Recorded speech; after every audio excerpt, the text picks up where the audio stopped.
பலாப்பழ season இப்போ நிறைய இருக்குங்க. ஸோ கிட்ஸ்க்கு ரொம்ப சிம்பிள் அண்ட் ஈஸியான இந்த ரெசிபி செஞ்சு கொடுங்க. ரொம்ப என்ஜாய் பண்ணுவாங்க.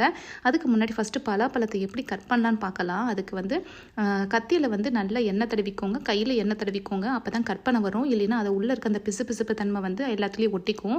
இந்த மாதிரி பலாப்பழத்தை கட் பண்ணிவிட்டு தனியாக அந்த பலாப்பழம்லாம் தனியாக எடுத்து வச்சுக்கோங்க, சொலையெல்லாம். ஸோ அதுக்கு முன்னாடி பேஜை ஃபாலோ பண்ணிக்கோங்க இந்த மாதிரி இன்ட்ரெஸ்டிங்கான ரெசிபிக்கு.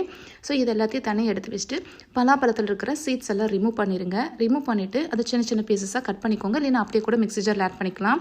இப்போ 1 கப் அளவுக்கு நான் தேங்காய் மிக்ஸி ஜாரில் ஆட் பண்ணியிருக்கேன். அதே கப் அளவுக்கு பலாப்பழத்தையும் ஆட் பண்ணியிருக்கேன். 3/4 கப் அளவுக்கு நாட்டு சர்க்கரை தண்ணி ஊற்றி நல்லா அரைச்சி எடுத்துக்கோங்க.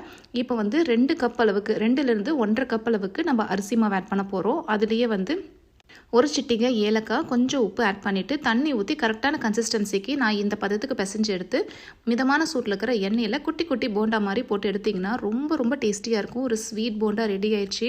பலாப்பழத்தை வச்சு கண்டிப்பாக வீட்டில் ட்ரை பண்ணுங்கள். சூப்பராக இருக்கும்.